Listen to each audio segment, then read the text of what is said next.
Hello friends, this is Gaurav ला to big bull coach. So जारी रखते हैं हमारा डेली सीरीज़, आपका मार्केट का डेली डोज। आज के लिए यानी 27 मई 2026 के लिए, that is the 27 May 2026। So finally कल की एक्सपायरी के बाद जून सीरीज़ का आगाज़ हो चुका है। सो आज जून टेक्निकली देखा जाए तो जून सीरीज़ जो मंथली बेस्ड है, तो उसका पहला दिन था, पहला सेशन था।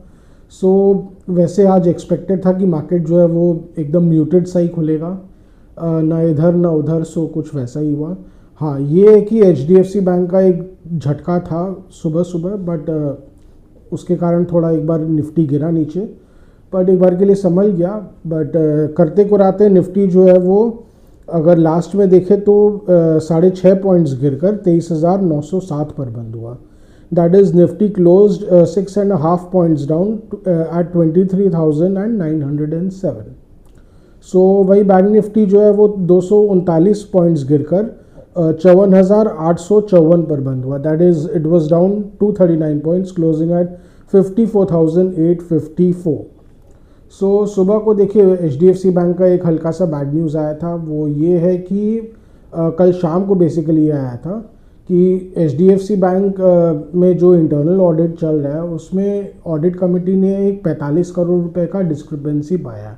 सो बेसिकली वो ये है कि it was according to them an expense, something related to interest payments was wrongly shown as advertising and promotional expenses. So उसके कारण कहीं ना कहीं देखिए कॉर्पोरेट गवर्नेंस को लेके अगेन जो बहुत कई दिन से अटकलें चल रही थी कि HDFC बैंक में कुछ ऐसे प्रॉब्लम्स है, अब वो और पुख्ता होते जा रहे हैं। हालांकि ये बहुत छोटा ही अमाउंट है, 45 करोड़ रुपया ही है, बट प्रॉब्लम ये है कि कहीं ना कहीं जिसको बोलते हैं ना, it is about standards, maintaining compliance standards and truthfulness to investors, towards investors. So कहीं ना कहीं अब HDFC बैंक पे भी ये अब थोड़ा थोड़ा एलिगेशंस लगते आए हैं कि HDFC बैंक भी हो सकता है एवरग्रीनिंग जैसे काम कर रहा हो, या कहीं ना कहीं अपने जिसको बोलते हैं ना बैलेंस शीट चमकाने के लिए, अपने नेट इंटरेस्ट मार्जिन्स को चमका के रखने के लिए वो भी थोड़े उल्टे पुल्टे सहारे ले रहे हो,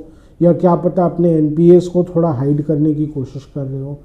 तो देखिए अगर ये 45 करोड़ रुपए वैसे तो कोई बड़ा अमाउंट नहीं है, पर अगर इसके कारण कोई बड़ा डिस्क्रिपेंसी अगर सामने निकल के आता है तो ये HDFC बैंक स्टॉक के लिए बहुत बहुत बहुत ख़राब रहेगा। देखिए एज इट इज़ जो मेजर प्राइवेट बैंक्स है, खास करके जो अगर टॉप 3 है देखे तो HDFC बैंक, ICICI बैंक और एक्सिस बैंक, इनमें FIs का इंटरेस्ट तो कमते चला जा रहा है। ICICI बैंक में तो इनफैक्ट FI इन्वेस्टर्स ने पिछली क्वार्टर में ऑलमोस्ट 10% का स्टेक ऑफलोड कर दिया। सो और HDFC बैंक में भी अच्छा ही ऑफलोड किया, लगभग 6% का, और एक्सपेक्टेड है कि और ऑफलोड करेंगे। तो चीज़ें तो देखिए HD सब के लिए तो ख़राब ही है। इसके कारण देखिए अपसाइड नहीं मिलेगा, और जितना दिन ये सब में इन स्टॉक्स में कोई अपसाइड नहीं दिखेगा, अंडर परफॉर्म करेंगे, तो क्या होगा, म्यूचुअल फंड मैनेजर्स पे भी प्रेशर आएगा।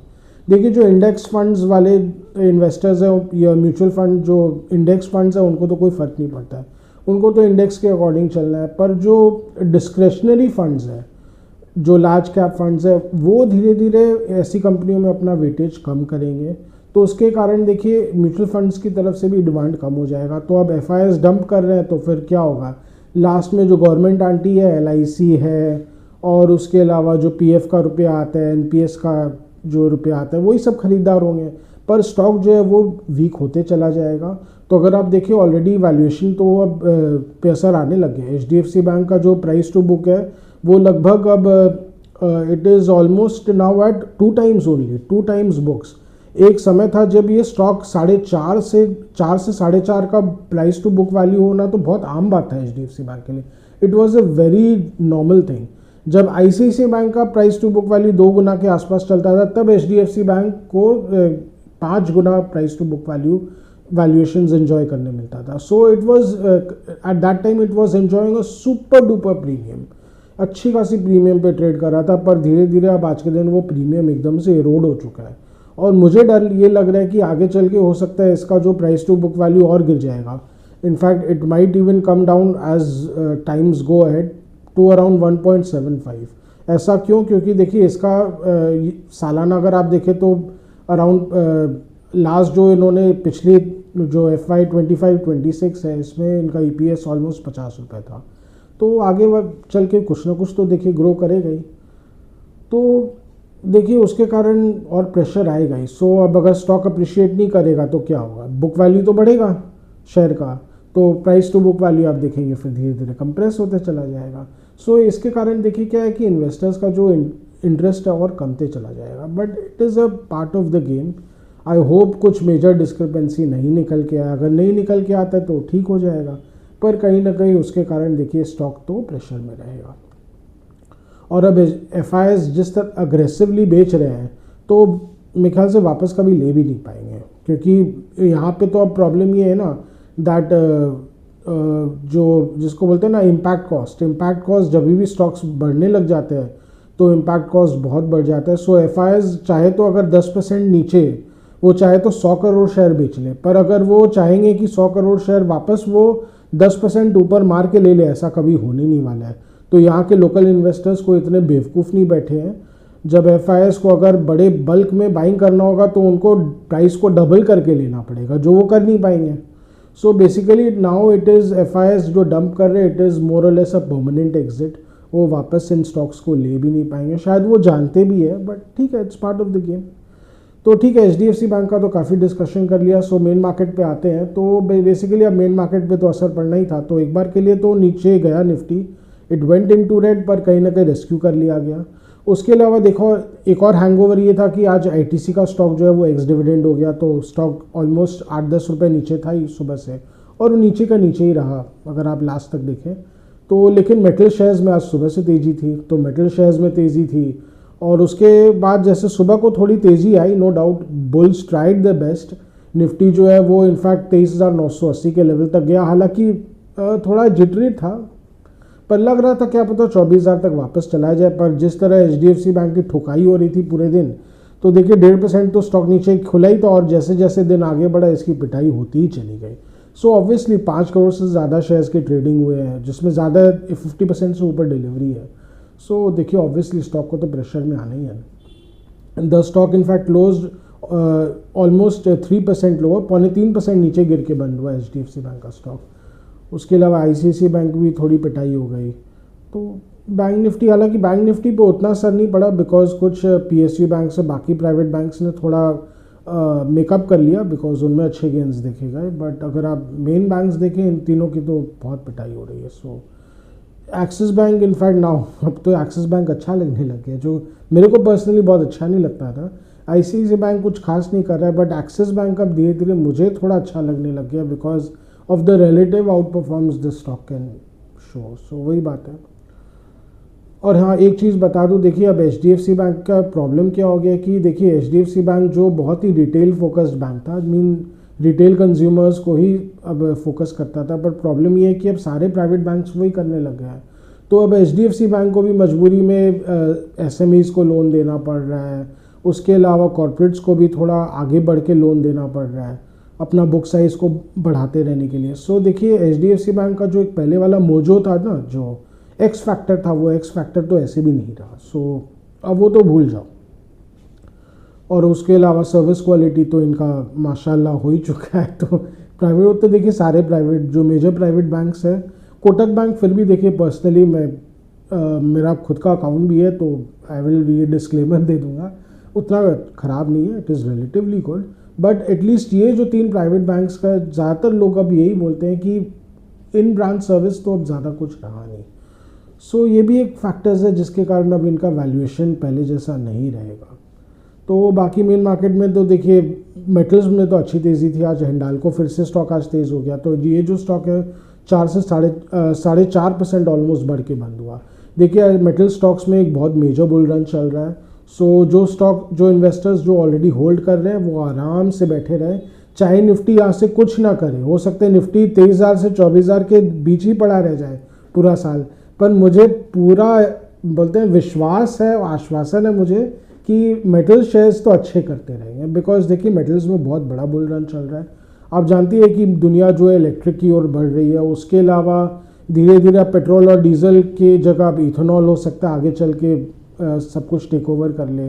हाइड्रोजन भी मेजर टेक्नोलॉजी, हालांकि hydrogen still is a nascent technology I would say. Electric तो प्रूवन टेक्नोलॉजी हो गया है, तो और उसके अलावा इथेनॉल भी ऑलमोस्ट, अब जो 100% इथेनॉल एक बार मार्केट में आ जाएगा कुछ सालों में प्रूवन टेक्नोलॉजी बन जाएगा। तो धीरे धीरे जो ट्रांजिशन हो रहा है उसके कारण देखिए मेटल्स का डिमांड बहुत अच्छा रहेगा। उसके अलावा देखिए चाइना भी एक्सेस कैपेसिटीज़ अपने कम करते ही चला जा रहा है, बिकॉज दुनिया जो है अब चाइना का डंपिंग और सह नहीं पाएगी। आप जानती है चाइना के खिलाफ इतना ज़्यादा एंटी डंपिंग बार बार लग ही रहा है। सो इसके कारण ओवरऑल देखें तो आउटलुक बहुत अच्छा है मेटल्स का। एल्युमिनियम के लिए भी खास करके बहुत अच्छा है। इनफैक्ट एल्युमिनियम के केस में मैं बता दूं, चाइना में बहुत ज़्यादा ओवर इन्वेस्टमेंट हो गया था एल्युमिनियम के सेक्टर में, जिसके कारण 2008 के समय तो इनफैक्ट गवर्नमेंट को उस समय एक बार बैन लगाना भी पड़ा था एल्युमिनियम सेक्टर में नए इन्वेस्टमेंट्स पे, और उसके बाद वो खोला गया, फिर उस पर बैन लग गया। तो देखिए एल्युमिनियम सेक्टर के लिए तो थिंग्स लुक वेरी गुड, और कहीं ना कहीं मुझे लग रहा है इसके कारण ये हिंडाल्को को बहुत बड़ा फ़ायदा मिलने वाला है। और इनका जो अब अमेरिका का यूनिट है, बिकॉज ये ऑलरेडी एग्जिस्ट करता है, तो इनका अमेरिकन यूनिट तो आगे चल के बहुत अच्छा करने वाला है। बिकॉज आप जानते हैं कि किस तरह के टैरिफ्स लगाए गए हैं इम्पोर्टेड एल्युमिनियम और कॉपर पे अमेरिका ने। So things look very bright for Hindalco as such. उसके अलावा टाटा स्टील भी आज बहुत अच्छा किया। JSW ने तो ज़बरदस्त एक्सपेंशन प्लान्स अनाउंस कर रखे हैं, और मुझे लगता है वो करेंगे। तो महाराष्ट्र के गढ़चिरौली में JSW का बहुत बड़ा एक्सपेंशन प्लान है। तो ये सब स्टॉक्स देखिए बहुत बहुत बुलिश रहेंगे, इसमें कोई डाउट नहीं है। और बाय द वे मैं बता दूं, गढ़चिरौली में बहुत मेजर माइंस ऐसे in fact more than 1 billion tonnes of iron ore ये मैंने पहले से मालूम है। और चूंकि धीरे धीरे वहाँ पे अब नक्सलवाद भी अब कम हो चुका है, ख़त्म हो चुका है, सो वहाँ का बहुत मेजर रिजर्व खुल जाएगा, सो जिसके कारण अब इन्वेस्टमेंट होगा। सो उसके कारण देखिए जो महाराष्ट्र का जो इलाका है, जो विदर्भ इलाका है, वो भी काफ़ी डेवलप कर जाएगा। सो ये सब जितने मेटल स्टॉक्स है ओवरऑल लॉन्ग टर्म के लिए बहुत बहुत पॉजिटिव है। हाँ देखिए देयर विल बी टाइम्स जब अब हो सकता है बहुत मेजर करेक्शन देखा जाए मेटल्स में, तो उसके कारण एक इंटरिम बेयर फेज आ सकता है। But overall things are for the long term, for अगर आप 10 साल के होराइजन से देखें, metals are in a bull market, there is no doubt about it. So metals में आज तेज़ी थी, उसके अलावा ऑटोज़ में तेज़ी थी, टू व्हीलर्स में तेज़ी थी, जिसके कारण देखिए मार्केट थोड़ा सा संभल के रह पाया। सो मेटल्स और एनर्जी स्टॉक्स में जैसे NTPC में तेज़ी थी, उसके कारण देखिए निफ्टी संभल गया। नहीं तो निफ्टी की HDFC बैंक और ITC ने मिलकर तो धुलाई कर दी थी। सो अकेले HDFC बैंक ने निफ्टी को 70 पॉइंट्स नीचे खींचा और ITC ने 30 पॉइंट्स लगभग। सो आप देख ही रहे। तो निफ्टी के लिए देखिए फ़िलहाल आउटलुक थोड़ा ख़राब ही लग रहा है। अभी गिफ्ट निफ्टी वापस गिर गया बिकॉज US मार्केट थोड़ा वीक हो रखा है। तो ऑलरेडी 70 पॉइंट्स तो शाम नीचे था, और अभी जैसे मैं वीडियो शूट कर रहा हूँ तो वो लगभग 120-130 पॉइंट्स गिफ्ट निफ्टी सरक चुका है। सो विच विल इंडिकेट ऑलमोस्ट, जो अगर अभी हो देखा जाए तो ऑलमोस्ट 250 से 200 पॉइंट्स गिफ्ट निफ्टी नीचे खुल सकता है। और कल चूँकि ईद की छुट्टियाँ हैं तो उसके कारण देखिए थोड़ा सा अब क्या इफेक्ट रहेगा, बट आई एक्सपेक्ट फ्राइडे को मेजर गैप डाउन हो सकता है। It is all likely, unless US market में बहुत मेजर तेज़ी आ जाए, या क्या पता कल कोई पीस डील आ जाए US ईरान का, यू डोंट नो। कल ईद भी है तो हो सकता है ईद के अनाउंसमेंट भी हो सकता है। So anything can happen. तो अगर ऐसा कुछ हो जाता है तब तो फिर मार्केट के लिए बल्ले बल्ले है, नहीं तो जो है वो चल रहा है। तो देखिए ओवरऑल मुझे जहाँ तक लग रहा है, अगर जो ऐसी स्थिति बनी रहती है तो निफ्टी जो है वो 23,700 से 750 के आसपास ही चला जाएगा। इट विल ओपन, और अगर पैनिक सेलिंग आया तब तो फिर देखिए FIs की तरफ से अगर कोई मेजर पैनिक सेलिंग आया सुबह को, तब तो निफ्टी 23,650 के आसपास भी जा सकता है। हालांकि DIs रेस्क्यू करने आएंगे, उनका तो धर्म ही है, बट कितना रेस्क्यू करेंगे। सो कहीं ना कहीं फिर निफ्टी जो है वापस वही जो है 24, अब बोलते हैं ना ट्रेंड रेंज चेंज हो जाएगा। So range will eventually then it will become 23,500 to 24,000 on the upside. Basically Nifty जो है वापस वही रेंज में ट्रैप रहेगा। तो इस बीच जो है ब्रॉडर मार्केट तो अच्छा कर रहा है relatively, broader market will continue to do well. But देखिए अगर मेन मार्केट बहुत ख़राब हो जाएगा तो ब्रॉडर मार्केट जो है that is mid caps and small caps, उन पे भी प्रेशर आएगा। सो वो उनमें भी फिर जब करेक्शन आएगी तो हो सकता है 3-4% की मेजर करेक्शन आ सकती है। So investors should, short term medium term investors should be watchful. बाकी लॉन्ग टर्म इन्वेस्टर्स के लिए तो देखिए कुछ भी डिप आएगा वो एक बाइंग अपॉर्चुनिटी ही है। सो यही था आज का मार्केट का लेखा जोखा। सो अगर हाँ बाय द वे बता दूँ, अगर कोई पीस डील हो जाता है तो निफ्टी के लिए तो फिर देखिए 24,100 को चीर के ऊपर जाना तो कोई बड़ी बात नहीं है। सो 24,300 तक भी निफ्टी जा सकता है अगर पीस डील हो जाता है। उसके बाद निफ्टी कैसा बिहेव करेगा वो तभी देख के बताया जा सकता है। But if there is a peace deal तो यहाँ से 400-500 पॉइंट का रैली तो कोई बड़ी बात है ही नहीं निफ्टी के लिए। अगर नहीं होता तो वही निफ्टी जो है वो जैसा मैंने पहले कहा वो रेंज में ट्रैप्ड है, वो रेंज में ट्रैप्ड रहेगा और क्या। सो आज का डेली व्लॉग यहीं तक रखते हैं। आशा करें कि आपको हमारी डेली व्लॉग्स अच्छी लग रही हो। Do like share and subscribe to our channel, do hit the bell icon for regular update on our videos. अगर आपको कुछ स्टॉक स्पेसिफिक जानना हो, मार्केट के बारे में कुछ जानना हो या सेक्टर स्पेसिफिक जानना हो या कोई वन-ऑन-वन इंटरेक्शन चाहिए हो मुझसे तो please I am always open for it. Please write in a comment section, will help you, guide you in any way possible as much as possible. And again अगर आपको कुछ कमेंट्स फीडबैक या suggestions देना हो तो please write in a comment section. Your comments, your suggestions, your feedback are valuable for us. So आज के लिए थैंक यू।